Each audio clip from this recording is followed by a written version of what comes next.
Purihin ng Panginoon at mag-aral tayo ng salita ng Diyos. Ang ating ebanghelyo ay kukunin po natin sa ebanghelyo ni San Lucas, kabanatang 10, ang talatay 38 hanggang 42. The Gospel of St. Luke, chapter 10, 38 hanggang 42. Dumalaw si Jesus kina Marta at Maria. Verse 38, si Jesus at ang kanyang mga alagad ay nagpatuloy sa kanilang paglalakbay at pumasok sa isang nayon. Malugod silang tinanggap sa tahanan ni Marta. May kapatid siyang si Maria na naupo sa paanan ng Panginoon upang makinig sa kanyang itinuturo. Si Marta naman ay abalang-abala sa paghahanda, kaya't lumapit siya kay Jesus at nagsabi, Panginoon, baliwala po ba sa inyo na pinababayaan ako ng kapatid kong maghanda ng nag-iisa? Sabihin nga po ninyo siyang tulungan naman ako. Ngunit sinabi ng Panginoon sa kanya, Marta, Marta, nababalisa ka at abalang-abala sa maraming bagay, ngunit iisa lamang ang kailangan. Pinili ni Maria ang mabuti at ito'y hindi aalisin sa kanya. Ang salita ng Diyos. So pag-aralan po natin itong napakagandang passage na ito at bigyan po natin ng paksa na bagay na hindi pwedeng alisin sa inyo. No? So simulan po natin yung pagtalakay. Sa pasimula pa lang nung mga talata, ang sabi dito, si Jesus at ang kanyang mga alagad ay nagpatuloy po sa paglalakbay at pumasok sa isang nayon. Malugod silang tinanggap sa tahanan ni Marta. So dito pa lang sa unang verse ng verse 38, meron na po tayong pwedeng mapulutan ng magagandang aral. At aral na merong asal, no? Yung tinatawag nating Marta's Hospitality. Alam niyo po nung mga nakaraang ebanghelyo, ang sabi ng Panginoon dun sa ipinadala niyang 72, dun sa sending of the 72 disciples, sabi niya doon yung kabilin-bilinan niya, kapag kayo ay tinanggap sa isang tahanan, huwag kayong magpalipat-lipat. Kainin nyo ano man ang kanilang ihain sa inyo, sapagkat ang manggagawa ay may karapatang tumanggap ng kanilang sahod. Mapapansin natin na kabilin-bilinan ng Panginoon kapag merong tumanggap sa kanila, no? Ito ay maibigin sa kapayapaan. So when hospitality begins, when hospitality starts, makikita natin dito na nandoon ang Panginoon. At ang kagandahan, mga kapatid, ay yung hospitality ni Marta ay hindi rin naman talaga pwedeng tawaran. So tinanggap sila ni Marta sa kanyang tahanan. Alam niyo po ba na ang background ng Maria at Marta, at meron pa silang kapatid na si Lazaro actually, no, itong tatlong magkakapatid na ito ay mabibilang po natin o masasabi natin as mga family friend ni Jesus, no, ng ating Panginoon. Family friend niya yan. So every time na pupunta po siya sa bayan ng mga ito, siya po ay tumutuloy sa tahanan ng magkakapatid. Kaya makikita natin meron na silang ugnayan, meron na silang relationship, no? Close na yan sa isa't isa. Kaya alam ng Panginoon kung saan siya pwedeng pumunta every time na siya po ay pupunta sa kanilang bayan, sa kanilang nayon. So yan ang background ng Maria, Marta at Lazaro. So sabi doon sa kwento ay nagpapatuloy ang Panginoon sa paglalakbay kasama ang kanyang mga alagad. Siyempre hindi po biro yung pagod Hindi rin biro yung kanila pong tiredness, no? Pero meron pong tumanggap sa kanila. Ito po ay malugod na tinanggap ni Marta sa kanyang tahanan. So, lutang na lutang yung Marta's hospitality. May kapatid siyang si Maria na naupo sa may paanan ng Panginoon upang makinig sa kanyang itinuturo. So, ito yung second part, no? Yung Mary's personality. Yung personality naman ni Maria, yung kapatid po ni Marta, ay lumulutang dito. Sabi nga po ng isang nabasa ko that Mary is the woman of the town, no? While si Marta is the woman of the house. Para bang work-oriented siya sa kanyang tahanan, while si Marta ay iba yung kanyang personality. Yung personality niya, yung mag-asika. Hindi siya naiilang makimingle, makisalamuha sa karamihan, no?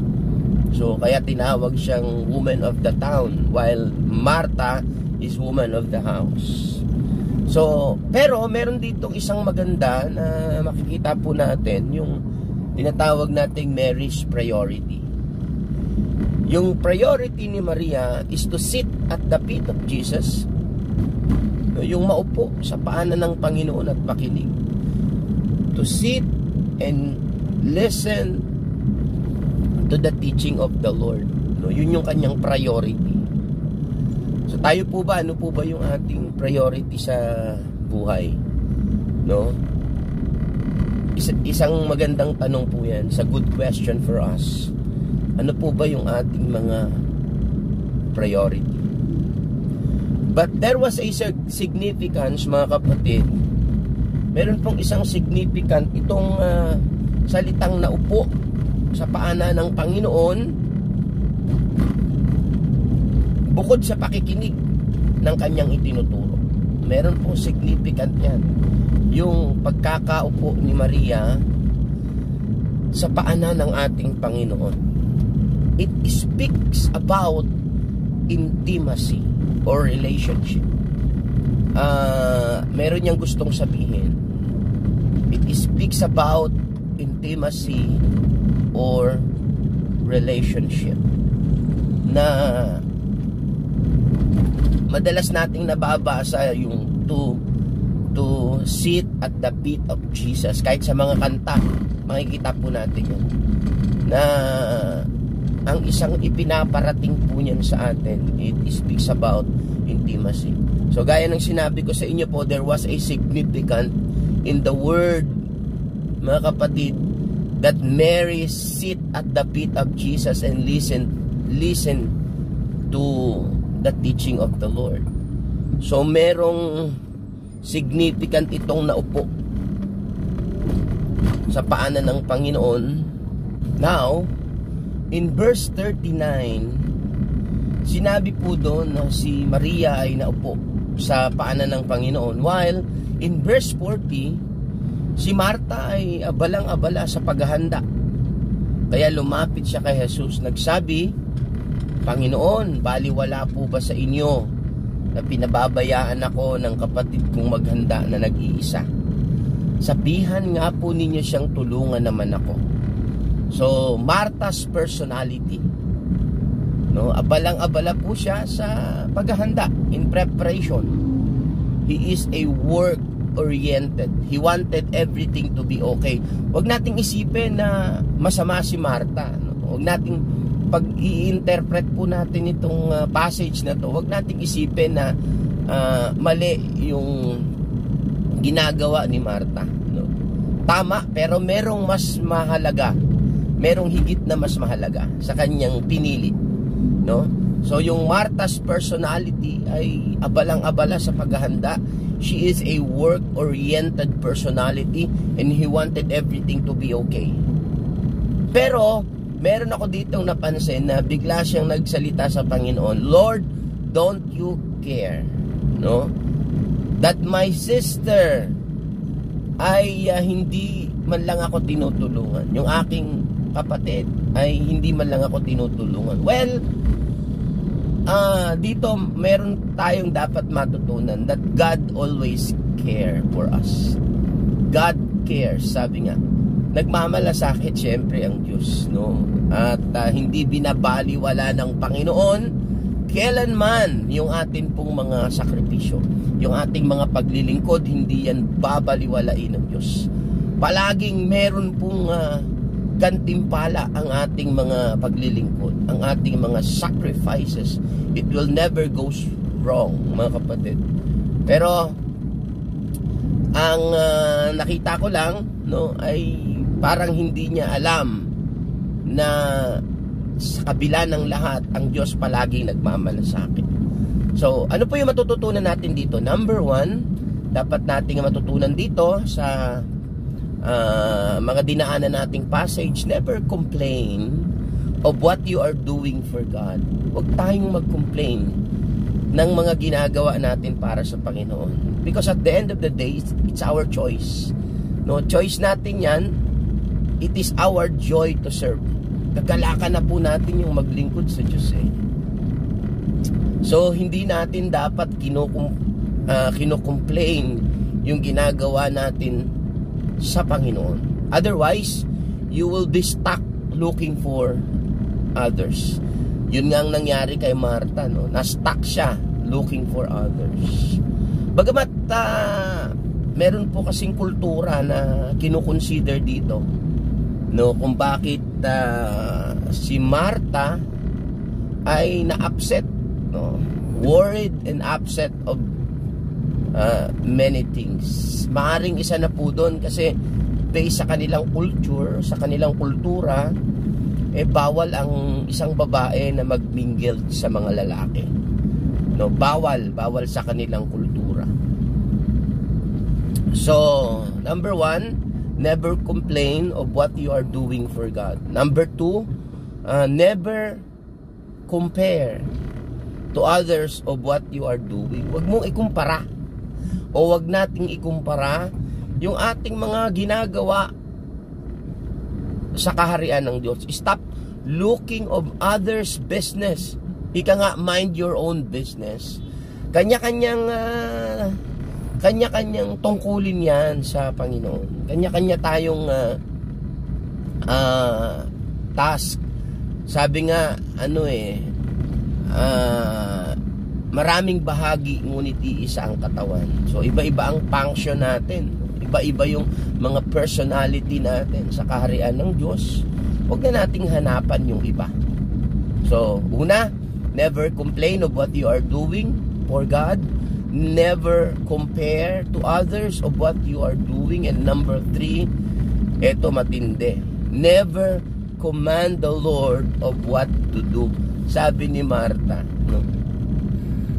Sabi niya, Panginoon, utusan naman po ninyo ang aking kapatid na ako'y tulungan.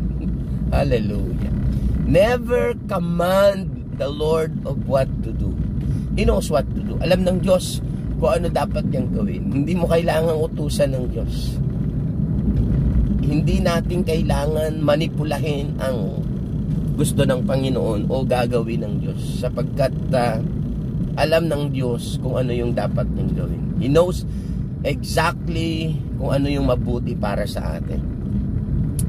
So, kanina binanggit po natin that Martha is the woman of the house. Meron siyang tinatawag na cultural observant po siya, no? Talagang alam niya yung role ng isang mabuting may bahay o taga-bahay, no? Yung role niyan is of course yung kultura nila, yung mga kababaihan nung araw, talagang mga backdoor yung kanilang mga trabaho, mga kusina, ganyan. So, yung kanyang pagkakabalisa, yung kanyang pagkaka-upset and worried about so many things, marahil may kinalaman yung kultura na kanyang nakagisnan. But this is the good lesson. Yung lesson dito, don't forget that Jesus is more than our culture. Jesus is above our culture, because God is our culture. ang Diyos ang ating kultura. So, pagdating ng verse 41, ito na po yung climax natin. Yung climax. Verse 41, ngunit sinabi ng Panginoon sa kanya, Marta, Marta, nababalisa ka at abalang-abala sa maraming bagay, ngunit iisa lamang ang kailangan. Pinili ni Maria ang mabuti at ito ay hindi aalisin sa kanya. So, bagay na hindi po maaari alisin sa atin. Yan ang isang napakagandang tinatalakay natin. Bagay na hindi kailanman maaaring alisin sa atin. So, tandaan natin, more than our hospitality. It is important, mga kapatid, but it can never be a substitute in worship and listening at the feet of Jesus. More than our hospitality. It is important. Sabi ko sa inyo, importante po yung hospitality ni Marta. Importante yan. Ang hirap naman kung walang tumatanggap at nag-aasikaso sa atin. Every time na tayo ay pupunta ng misyon, every time na tayo ay mag-NPG, every time na tayo po ay mag-outreach, magre-reach out, tapos wala sa ating nagtumatanggap, takaw, napakahirap niyan. Pero salamat sa Diyos pag may nagbukas ng pinto sa atin. That is hospitality. So, but hospitality, more than our hospitality, mga kapatid, meron pang mas mahalaga, no? More than our service to God, no? Yung ating mga preparation, yung ating mga serbisyo, mga paglilingkod is important, but Jesus is more important on our service, no? On our preparation. Parang ang nangyari kasi kay Marta, tinanggap niya, no? Tinanggap niya ang Panginoon at ang mga alagad at naging abala sa preparasyon. Ganyan ang maraming Kristiyano, no? Tinanggap ang Panginoon at nang makapasok ng Panginoon sa buhay nila ay naging abala. Nakalimutan nila na meron silang bisita. Mas mahalaga pa rin po yung bisita natin more than all our preparation. So more than our hospitality, more than our service to God, more than our preparation, it is always, no, ang importante is our intimacy. Intimacy talks about relationship, no? That must be the top priority. Dapat po yan ang top priority ng isang lingkod ng Panginoon, ng isang anak ng Diyos. The top priority is our relationship, our intimacy with the King. So, sabi ng Panginoon, only one thing is important. Pinili yun ni Maria na hindi aalisin sa kanya. That's our relationship to God.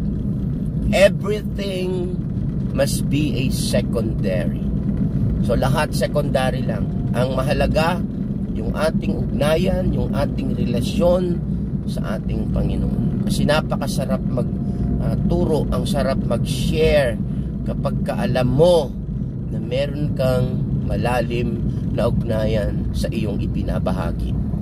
So it's all about intimacy.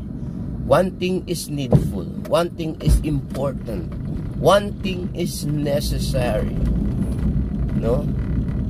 That is our intimacy with God, our relationship sa Lord.